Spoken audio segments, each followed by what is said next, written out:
I'm Dr. Gloria L, host and producer of OmniU Presents the H3O Art of Life show. And I'm glad to invite my guest for today, Wayne Sebamurti Gentry. Thank you so much for having me as your guest. And the topic that we will discuss is intelligence and impermanence. He is the author of a book called The Nature of Intelligence, A Look Beyond Mere Thinking. And before we came on the air, we were actually talking about this, and I hope we didn't exhaust all the things that we needed to say. But I want to read something that you've written about the topic, and we have two topics actually, so we're going to make these converge during the course of our conversation. And what you've said here, many of us are familiar with the understanding in science that energy, in quotes, is never created or destroyed, but simply changes forms. We learn this in the field of science. Well, in the field of spirituality, it is understood that life is never created, nor is it ever destroyed. Life simply takes on forms. This means that birth and death are terms which do not apply to life, but rather to the forms that life expresses itself through. Life is eternal and therefore permanent. The forms through which life lives are not eternal and therefore are impermanent. So when we're talking about impermanence, we're talking about forms and not life itself. Exactly. Will you elaborate? Yes. Impermanence relates to the forms through which life expresses itself through.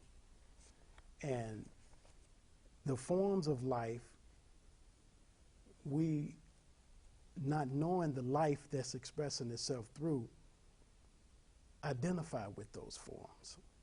The body. The body. And the mind, which is a mental form. Mm-hmm. We identify with them in the form of a personality.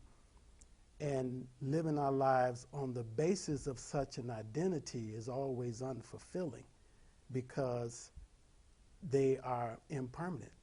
And impermanence itself has implied in it that which changes. Everything changes, which is impermanent.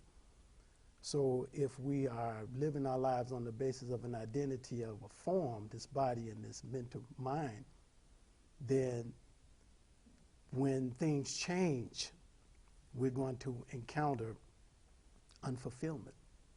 And this unfulfillment manifests as sorrow, suffering, misery, fear, conflict, confusion, delusion, all of the things that result as us not being centered in an understanding of the life and not the forms through which life takes on.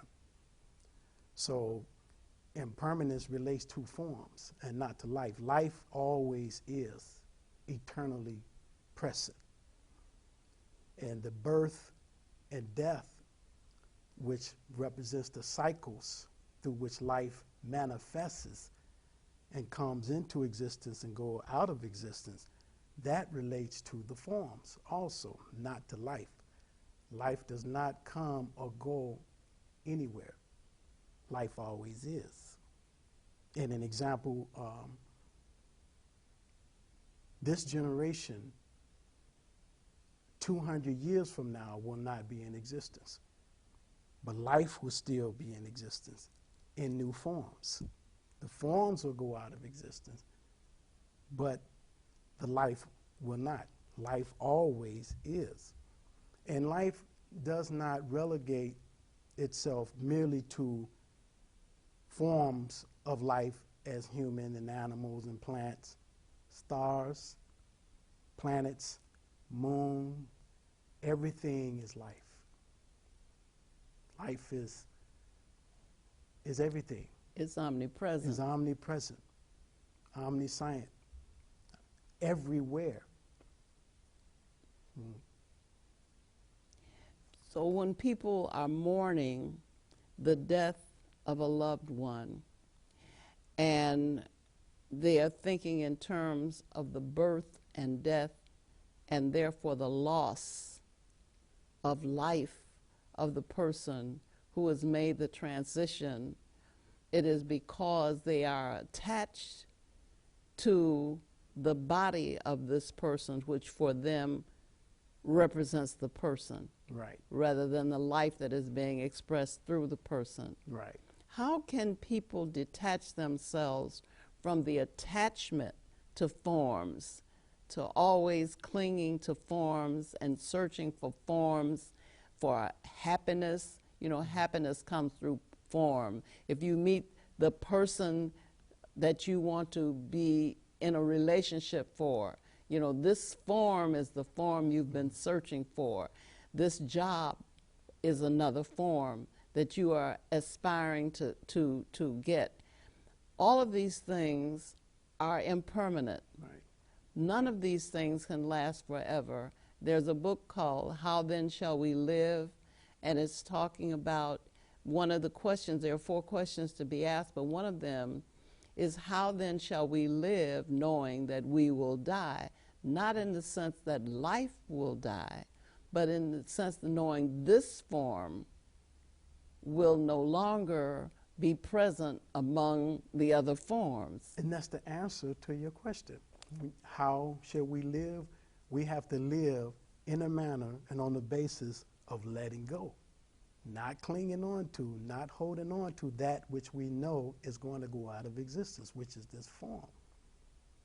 Living practically on a let-go basis. And that can only be done successfully when you enter into a deep contemplation of the meaning of impermanence, the reality of impermanence as it relates to the world process. That's another word and term that's used to relate to the cycle of birth and deaths, the world process, the coming into the world and going out of the world, people going out of the world through death, the exit of the living, animate life expressions from the realm of living.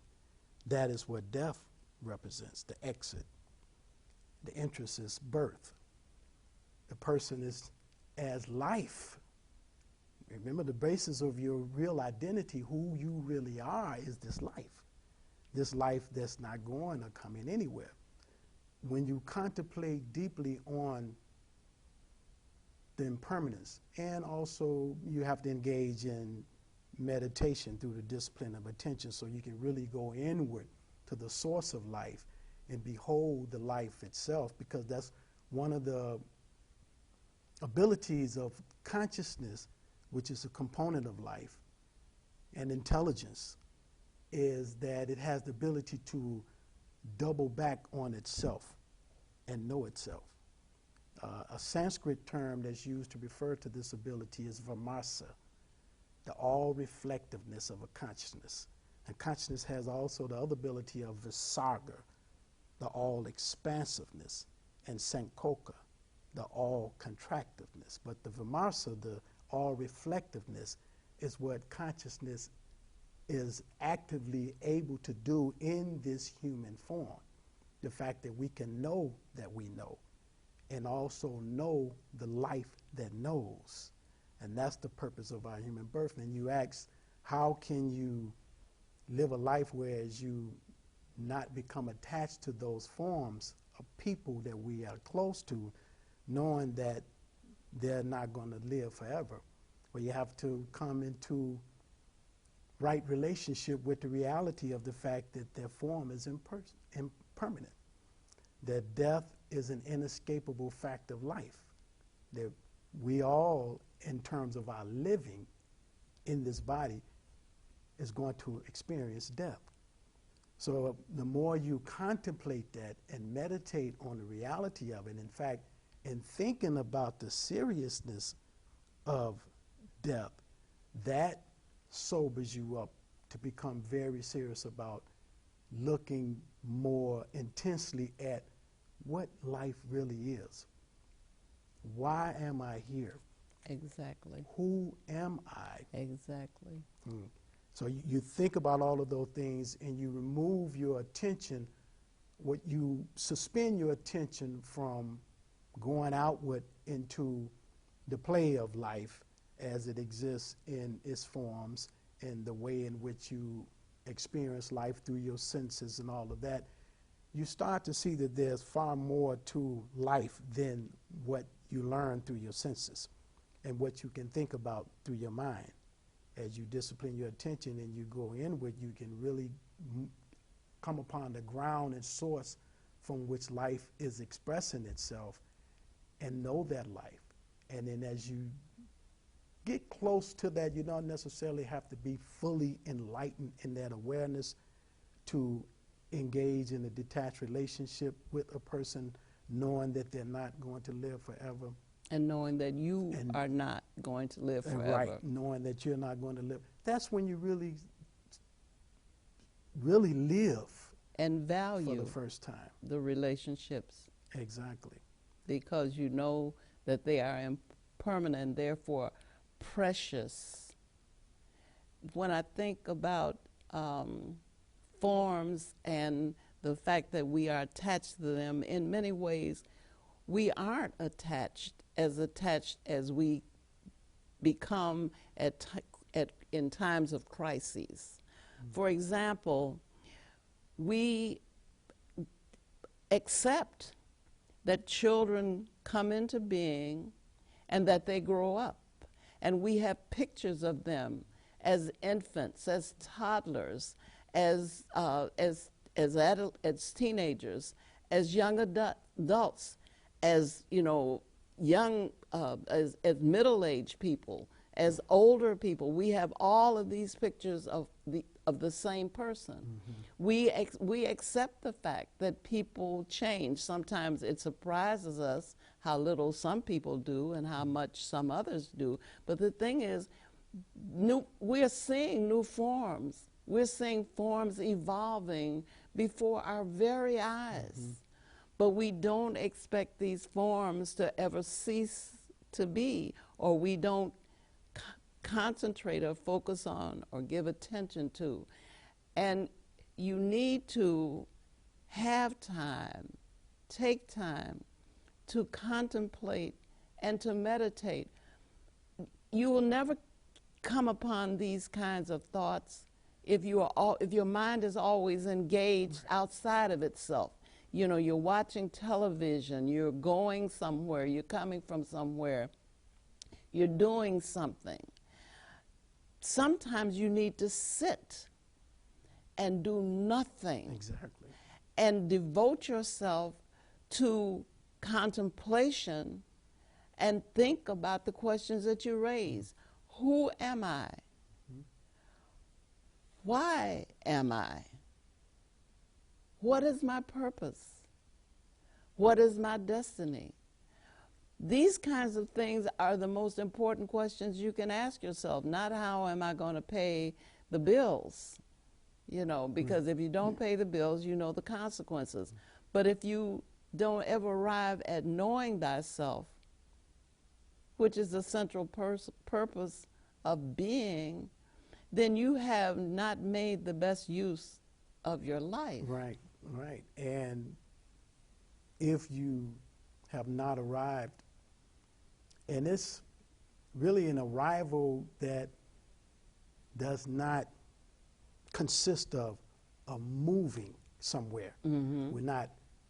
It's not like we're not already at the destination of who we are, because mm-hmm. we can never not be who we are. Mm-hmm. It's more of an arrival in terms of an understanding and a beholding through attentive awareness of who you already are and recognizing that. And as you say, how seeing the maturation process of a human being from an infant all the way up to through an adult and an elder, you see the changes and the transition of what's taking place, but that is dimly seen in regard to the reality of that form and what's expressing through that form when you yourself and your consciousness has not been illumined to an understanding of the form that your life expressing itself through. Because as we know in psychology, that pretty much everything that makes up your experience of your perceptions of the world and how you are related consists of projections. So the inner and the outer are the same. Mm-hmm. What you're seeing on the outside is a reflection of what exists on the inside. Mm-hmm. So if you're trying to cling on to and make forms last, or try to get as much as you can out of something that you know is going to change, that's a reflection of the dim understanding that you have of your own self, projecting itself outwardly. Mm-hmm. So this is why, as you mentioned, the importance of taking time out to still this mind and be silent, so that you can redirect attention from going outward into things that are superficial, mm-hmm. that's not going to have anything in terms of benefits of your spiritual growth. Mm-hmm. If you have to take moments when you're silent and just experiencing your beingness. Mm-hmm. And in doing that, you'll find out that insights will come about. Mm-hmm. And intelligence will activate itself and reveal to you who you are as this life, which is eternal. Mm-hmm. And then your action will come in right relationship, in alignment with things as they are in their temporal states and their impermanence. And you will not cling and hold on to and try to make these forms last forever, because the intelligence sees that that's not the nature of reality. Right. And when you are not in right relationship with reality, there's friction, there's contradiction, there's conflict, and there's confusion. And out of all of this, of course, suffering. And what happens when you encounter so much pain and suffering in your living? You try to compensate, you try to alleviate, anesthetize, you want to mitigate, you want to do that, which is a natural thing to do, but you have to go through proper means. Mm-hmm. You have to go through proper forms of medicine and meditation. Mm-hmm. You can't try to seek to alleviate yourself from the pain through forms of consolation, through outward means that's only going to make you become addicted to that which is not going to relieve you of your suffering. Right. And the suffering is based on a wrong understanding of who you are. Because once you come into a clear understanding of who you are, there may be, and there will be, being in this physical realm, some experiences of pain. That's a part of life and living. But there will not be any suffering, because suffering is an inappropriate response to pain. It's an avoidance of pain. So you may have pain, you may experience pleasure, but you will not be involved in it. It will just pass through you like a cloud passing through the sky, and then you know that this is not who you are. Or when you see others in pain and suffering, sure, you will act compassionately, and you will move emotionally to help alleviate them through this, from their experiences of suffering, but you will act in such a way as to know that they're not suffering in their life, that it's just the body and their mind that's going through the suffering. Because if you think that they're actually suffering in their life, that's, again, it's a projection from your own thoughts, from your own consciousness. And you can become attached to trying to always, help and trying to alleviate. Let me take care of you. No, let me do this. Let me do that. Leave this be. And become a busybody in doing something that's distracting you from attending to yourself, because some people do that. They just let themselves go to waste and don't take care of themselves on any level.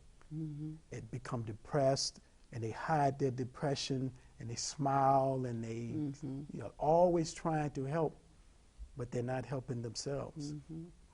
So much of the psychic, mental suffering that people experience is because they desire to have things be other than that which they are. And very often that which they perceive things to be is not what they are. And so the inability to accept what is and to know what is, of course, would be the best thing, because then you can accept what is if you know what is. But very often people attribute things to what is a situation that is really not the situation. Exactly. And they attribute things to people. You presume that you have lost a child, so you know how this other person is feeling. No, you don't know how this other person is feeling. And you really should just accept that you just offer yourself to be available, to be present for this person to talk to if they wish to, not talk to if they don't, you know, to relate to you in whatever way they need to serve them in whatever way you can, that at their request or what is apparent. But stop imposing your notion of how people feel and what is going on in their situation, because you may not have the best idea of what the real situation is. But knowing what the situation is will prevent a lot of suffering. But then, of course, if you're going to spend your life pursuing illusion, you know, if you want to believe something rather than know it, then very often your beliefs will get shaken up and shattered, and then you don't have any foundation to rest on. Right. And most people are operating on the basis of belief instead of knowing. And it's interesting how what you've said is so important, because most of the times people, they just want to be listened to. You know, when someone has, all of us have a set of concerns that's important to our life on many different levels, and they have to be addressed. Sometimes we may not be clear enough as to how to prioritize what needs to be addressed first, second, third, but nevertheless they have to be addressed. And each of us have these sets of concerns, and sometimes we may be encountering some things going on in our lives that overwhelms us, and now we need to express that overwhelmness in a way whereas we're reaching out for someone to help us. And if in those moments we can just listen to the person as they express their concerns, they really feel that we're understanding them just in listening, without making a comment, without saying whether or not we agree or we disagree, or maybe you should think about this, or yes, I understand what you're going through, as you mentioned. When you just listen to a person silently, and they can feel that you are opening yourself up to be receptive to their concerns as they are expressing them at the level of importance that it means to them. When you can listen like that, that helps them to release. And it releases the tension that's involved in being overwhelmed with all of those sets of concerns. And it even helps them as they're listening to themselves when they're talking to you. Exactly. It helps them to see if there's something that they're missing. They might see the solution. So very often when people are talking to you and listening to themselves, they hear something they hadn't considered, Right. something they'd overlooked, and the solution may be in just the thing that was overlooked, and they solve their own dilemma just in the course of expressing what is on their hearts. And if you're listening, the more they try to explain to you, the more they clarify for Right. themselves Exactly. what it is they perceive that they're experiencing that's causing all this suffering. But of course, we are conditioned to want to rush to the rescue. We think we know what should be done. We think we know what the other person needs. So we just go right in and start doing what we think should be done, which might be helpful and appreciated, but it may not be the really essential thing that the person needs. Right, right.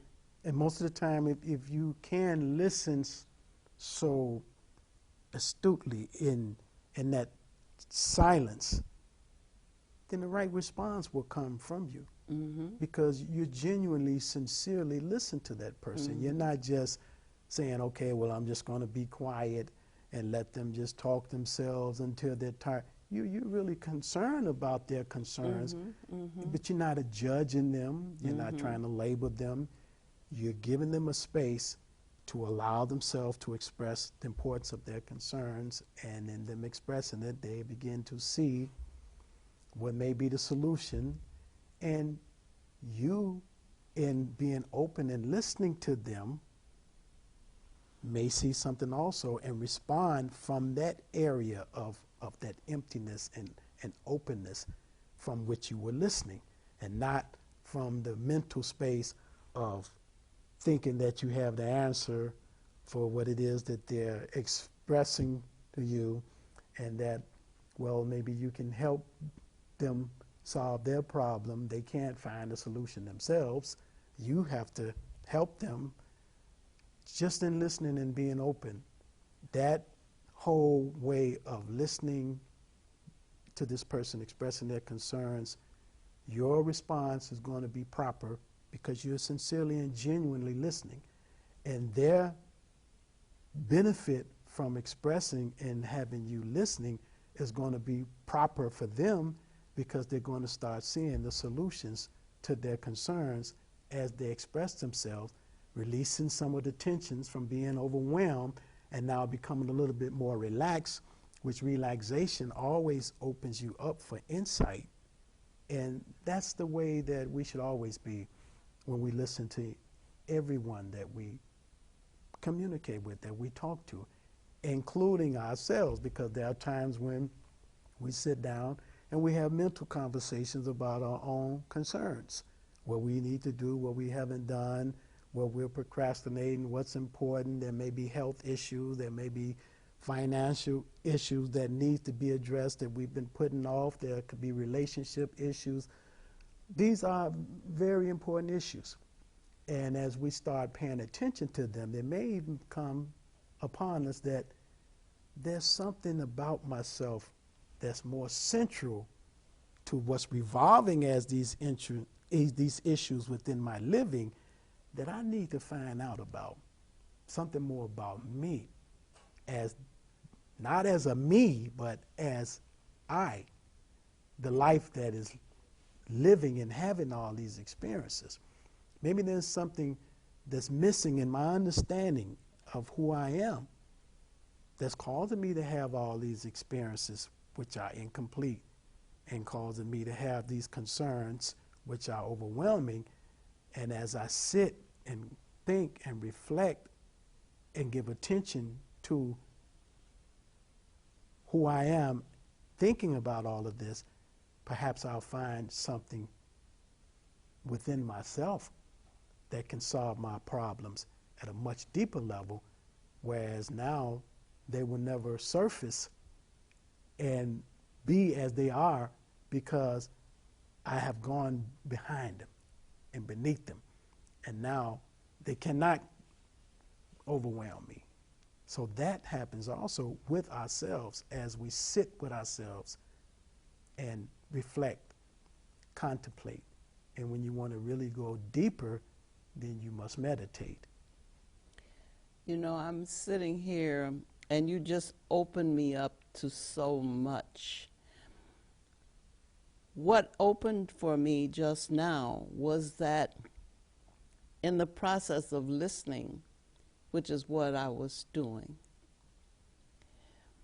if we are in right relationship, and you emphasize that a lot about being in right relationship, whatever that other person, which is not in reality an other person, we are one,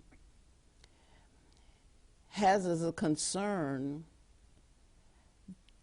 is not limited to that, quote, other person. But that is a human concern. And as a human being, there is something in this exchange for me. And if I am listening to this other person, very often a problem is solved that I may have. Insight comes to something that I had not been able to figure out. So that you're not just there to solve the problem of the other person, but that is your experience because it is your experience. It is for you as well. You could ask, what's in it for me? Because there is something in it for you. If it rolls up on your doorstep, it belongs to you. Now, why is this here? Why am I having this experience?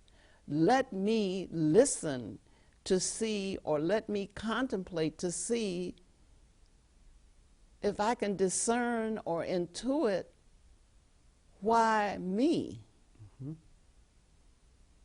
So it's 360 degrees. It's complete. Right, because there is one being and there is one life that is having the experiences within the variety of forms. So the more you start attending in a non-judgmental way, which means that you're not differentiating, you're not compartmentalizing, you're not labeling, then that life feels itself in its oneness. And like we say, I feel you, you feel me. But that you and me is not separate. We're feeling each other, but not as others. It's just the life feeling itself. And that oneness is really what we mean by love also. We feel love when there is this oneness, when there is this feeling of a non-difference, of a non-judgmental, of completely understanding. This oneness of life is what we're supposed to be recognizing in this living that we are experiencing now. The purpose of our human birth is to recognize this oneness and live on the basis of that oneness. And when we, as this body, come to that point where we're about to make a transition, there is serious consideration of that person, of the life that they have just lived. What did they do? How well have they done it? What may be? We know that there's something more, although we might have been, we might have embraced some beliefs that you only live once. Some people believe that, and that when death arises, when it occurs, that You may either go to heaven or you go to hell, depends on how you've lived your life. When that time for you comes and you know you're about to make that transition, you're going to have a whole set of different thoughts from what you thought, what you were believing. You're going to really start feeling that there is something more. And it's not the hell that you were believing in, and it's not the heaven. There's something more. But for most people, when it gets to that point, it's too late for them to really try to understand what that more is. There are experiences for life after death that will be encountered by the consciousness that survives the death of these forms, this body. And when we get to that point, whereas we're about to exit, we engage in some serious considerations as to what's about to happen. And this is why the contemplation of death and dying now is supposed to be a practice. It's supposed to be something that you enter into, not waiting till the time comes that you have projected to be so many years down the road. It can happen at any moment. So much is dependent upon practice. You know, you don't perfect something that you've never engaged in. You perfect it by continual effort to improve the process. And so that's why it's important to sit, to contemplate, to meditate, to engage yourself into thinking about important questions in your life. It's also important that young people, as they develop, be encouraged not just to take naps and go to sleep during the day so that the teacher can get a rest, but to learn how to be with themselves, to learn how to sit, how to be isolated without feeling lonely, and how to just allow themselves the time to just get acquainted with themselves. We have so little in the way of effective education. We always concentrate on the cognitive, because that's the practical thing. Those are the things that allow you to get a good job, get a good education, get a good job, live a good life, and do all of that kind of stuff. But since we are speaking on impermanence, one of the things I want to point out is that we know there is something beyond this impermanent state, because there was something preceding it. I asked my students, where were you the day before you were born? I was in my mother's womb. Okay, where were you before you were in your mother's womb? I was in my father's sperm. I was in my mother's ova. Where was your mother's ova the day before she was born? When you start trying to go back, you know that you can never go back, because there was always a form. There was always a form that eventually turned into this personality that you call yourself. And this form has gone through all these stages of development until you are at whatever age or stage in your life you are now. Did you think all of that prefix was not going to have a suffix? Did you think it had no root? Did you think that this was the product of a lack of intelligence? That the mind, if you want to call it that, that could orchestrate all of that?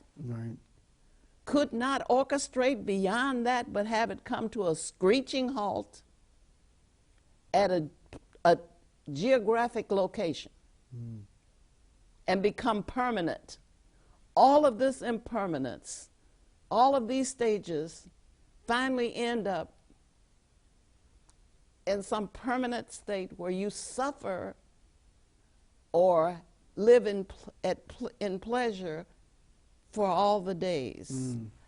So if you allow yourself to sit and think and contemplate, you start to realize how ridiculous some of your notions are about life. Right. And you'll even get to the flip side of it, whereas you will see that all of these forms are within you and that you're not in the forms. Yes. Because, see, yes. we think, and we have the notion, which starts that process of thinking, oh, I'm in this body, you know, I'm living, I am in the body, or I'm having experiences in my mind. But in actuality, because life is eternal and life is permanent and always is, that which is impermanent cannot come before that which is permanent. The limitations are what takes place within the unlimited.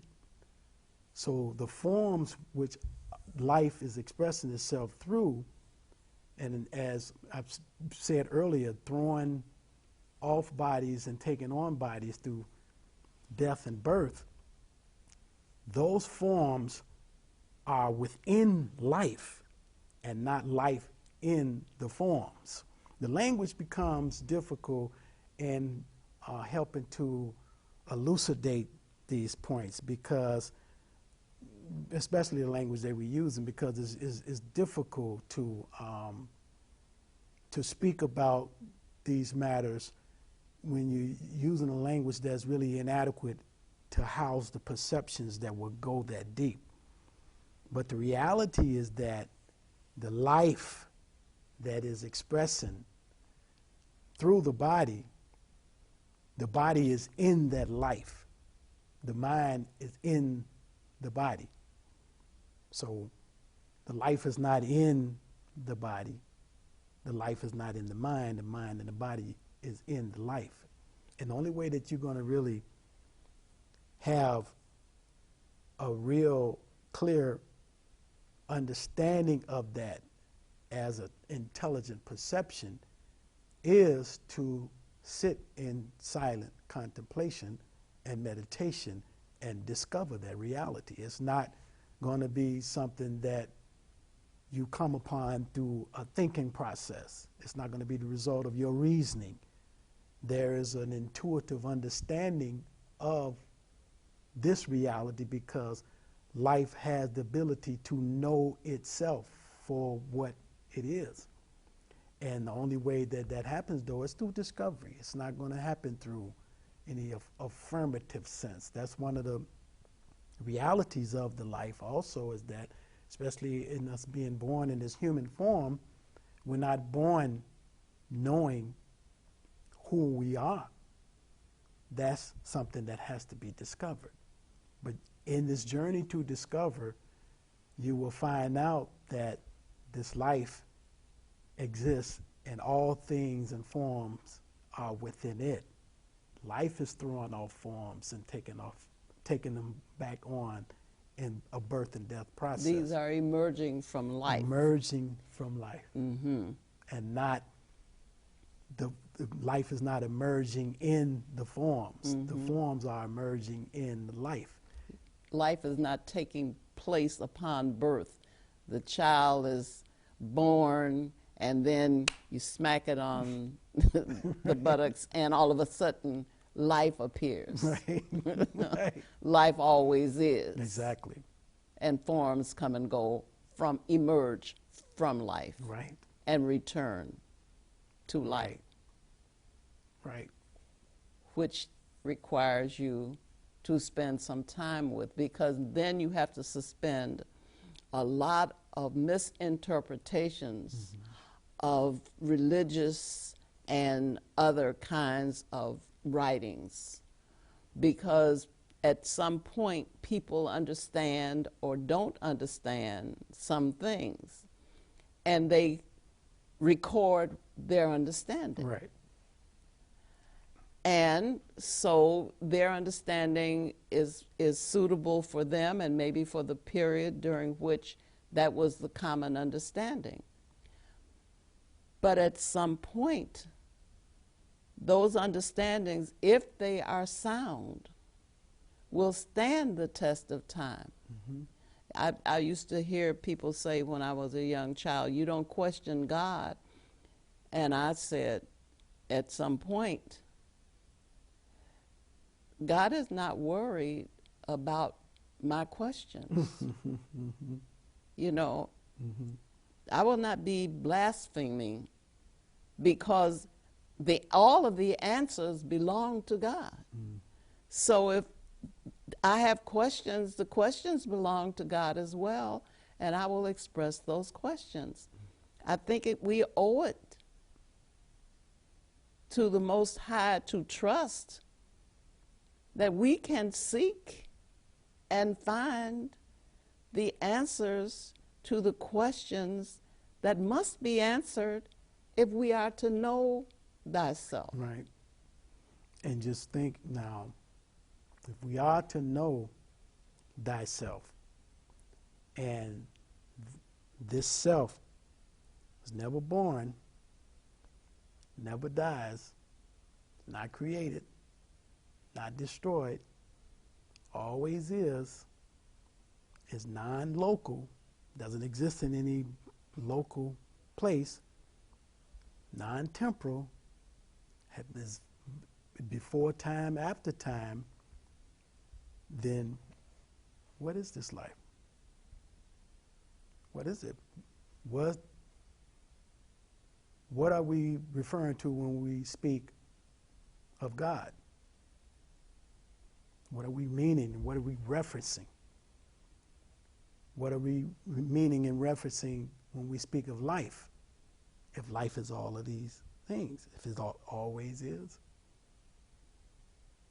doesn't exist in any particular space, place, if all forms and everything exists within it, which meaning that the emanation,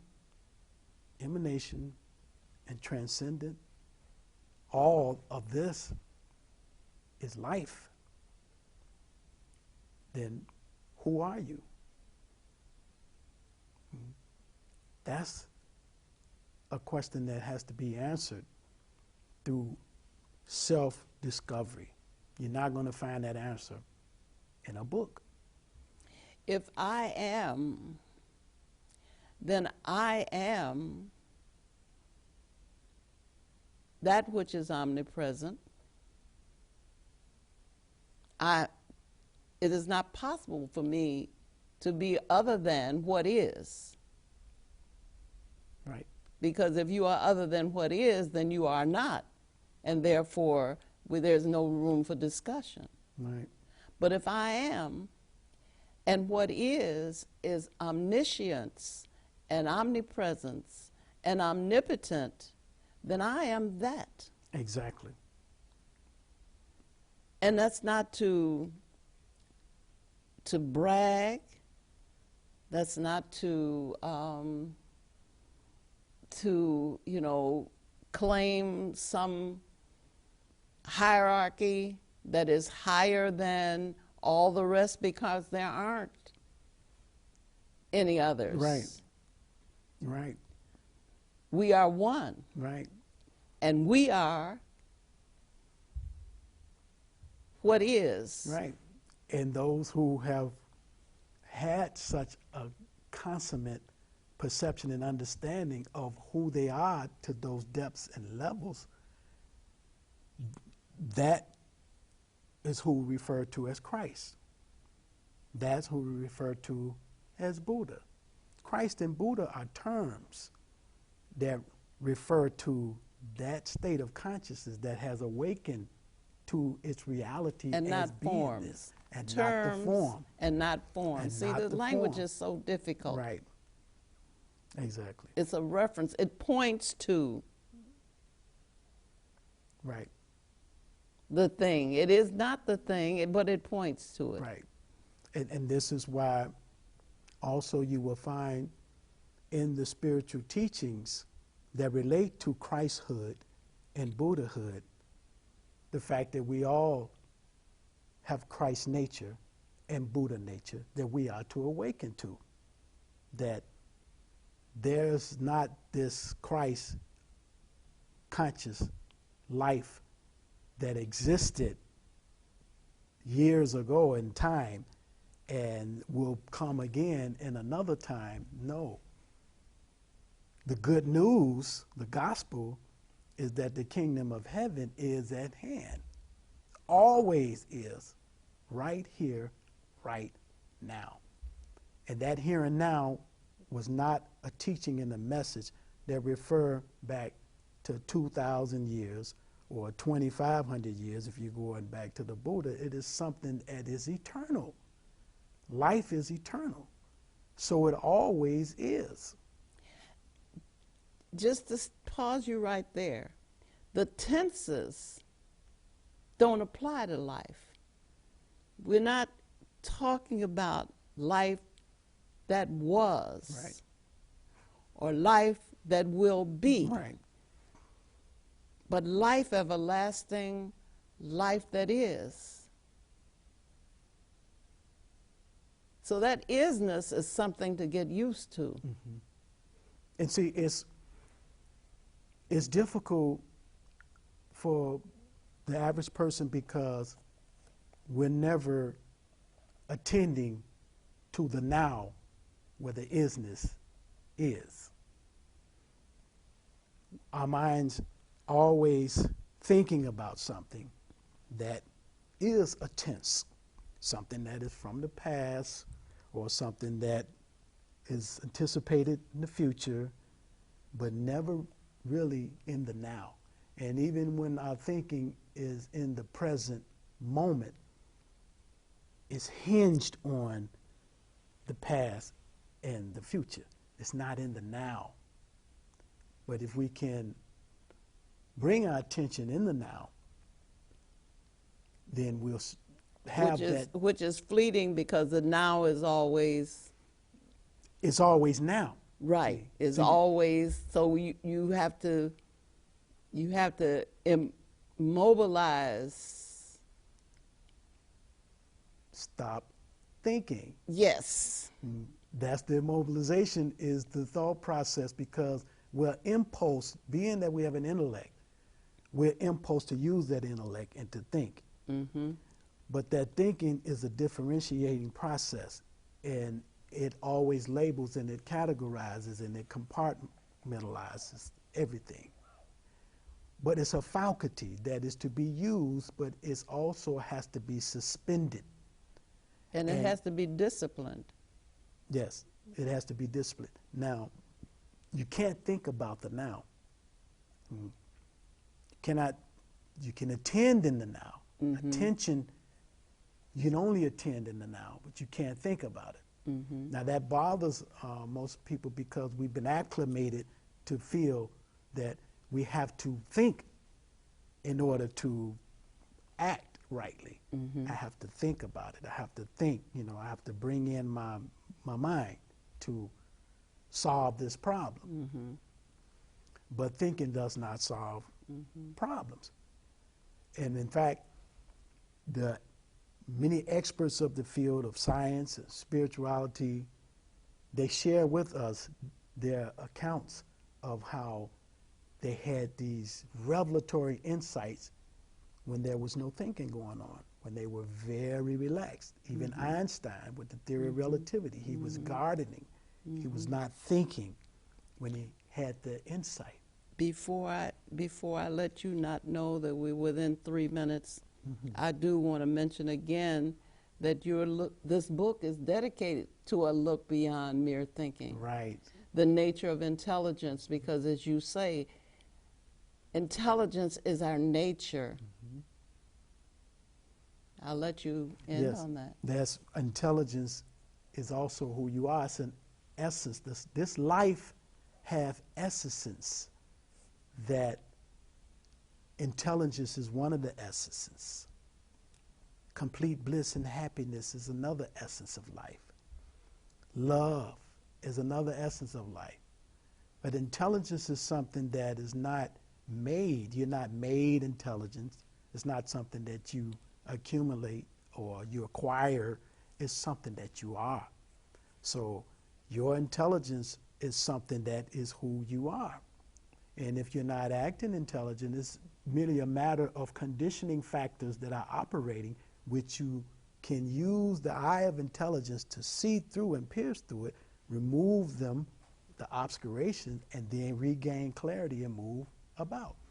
Thank you. I knew that an hour was not going to be enough, but I'm thankful for the hour. I am thankful because also. it was so illuminating. Mm-hmm. And I certainly appreciate you, Wayne Sebamurti Gentry. I appreciate you too, Dr. Gloria L. More peace. I always do.